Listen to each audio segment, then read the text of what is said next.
friends, welcome. This is Julie Tillman, and today we're going to be crafting with cut-aparts. The Petals and Pals paper from the April Paper Pad Club has a darling sheet of cut-aparts, and you get quite a few different little pieces, so we're going to create with them. I'll be making one card on screen, and then I'll share two more at the end of the video, so let's get started. So since there was a hint of lavender in the paper I chose from the Petals and Pals paper pad, I decided to pull out the Lavender Lane papers from a couple months ago to pair with it. And I've also grabbed some Perfect Plum cardstock for matting.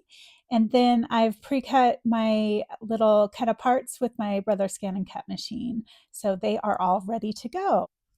So I've selected my two pattern papers from the two paper pads, and I have some Perfect Plum cardstock that I'm going to cut to a full card panel's length. So I'm cutting them all three papers at 5.5 inches. And then that little 1/2 inch strip I'm going to save to add to the inside of my cards later. So I want this pretty petals print to be my main panel. So I'm going to cut it to 3 inches wide. And my thinking on that was that I would have enough for a second card if I want to make the same design. So I wanted a decorative border on one side. So I dug through my dies and found this icing die. It's an oldie from the Cat's Pajamas, which was the very first design team I was ever on. Since it's an open die, I can decide whatever width I want for my piece. So I'm just kind of eyeballing it with my pattern paper, and then I'll mark where I want my border to be. And I'm just kind of deciding which side I want that decorative border on. And I'll just make a mark with my pencil, and then I'm going to cut that. I really like the way this is lining up, so I'm ready to cut the other print. And I'm not sure I want the full width for the background panel, but I'll start with 4.25 inches and see if I want to make it smaller or not. I do love this lavender print, so I want as much of it to show as I can. So that looks pretty good. I think I like what's going on. I've got this cute little bear cut apart, and I thought I might make a little scene with this sweet little turtle. I don't know if I need that gardening spade, but I do need a sentiment. And I think I kind of want a bigger sentiment than what's in this set, but I do like this, a sweet hello to you. So I thought I wanted to use a hello word die, but I decided against it because I felt like some of its shape might get lost against the purple mat, and I wanted that decorative border to really pop.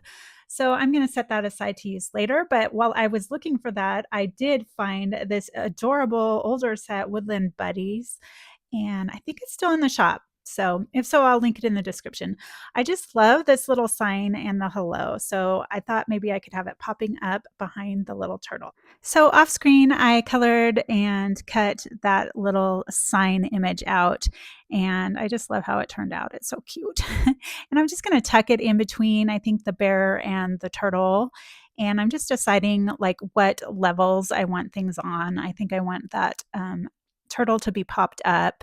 But first I'm going to glue his little head down, add just a little bit of adhesive to his head, and just kind of decide where I want him placed. And since I have that adhesive out, I'm just going to go ahead and lay down adhesive for these layers so I don't have to keep adjusting them.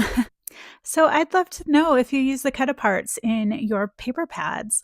I absolutely love them. I think it's just like a really fun way to add some versatility to your paper pad.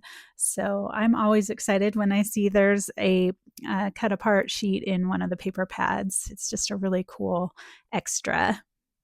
So I'm just auditioning my little cut apart images, and I decided that I want the turtle to be on a different level than the sign. So I'm just adding some adhesive foam behind the sign, and then I will add it to the back of that turtle so that the sign will be flush with the pattern paper and the turtle will be up one level. And this is a thicker adhesive foam, so it's up a little bit, and then I think I'm going to put the bear on a thinner, like 1 millimeter dimensional foam. So I'm just going to cut that and add that down. So I think using the two sizes of dimensional foam really adds a lot of interest to the dimension of the creatures. It gives that, perspective of one being a little closer than the other. And so I am just going to glue those down. And since my 1 millimeter foam doesn't have adhesive on the back, I'm just going to add a little liquid adhesive. Um, and this will also give me a little extra dry time so I can kind of maneuver him around as needed. And I just love how this scene is coming together. It's just these cut aparts are just so adorable. So now it is time to bring out my glossy accents, and I'm just going to highlight the eyes and noses of these sweet little critters. And then I thought it might be fun to add it to the turtle back. And while I was doing this, I decided that maybe I would even add a little bit of glitter to his turtle back. So I always think that's just a little fun to add just a little bit of sparkle to my cards. So now I've pulled out an A2 card base, and since I just put that glossy accents on, I decided that I'm going to put the adhesive on the card base and not on the panel so that I can give it some time to dry. And I'm just going to load that up in my stamp positioner tool just to keep things nice and flush and get those lined up. And it looks like one of my paper cuts was just a little bit off, so there's a little bit of excess when I lay this down, but no big deal. I will just cut that off, but because I have glossy accents, I'm going to wait until that dries before I try to do that. So that has dried now, and I took off that excess with my paper trimmer, and then I added that 1/2 inch strip to the inside of the card and finished that off. And then I made a couple more cards. This second one is just the same layout pretty much as the first, only I switched the way the border was going.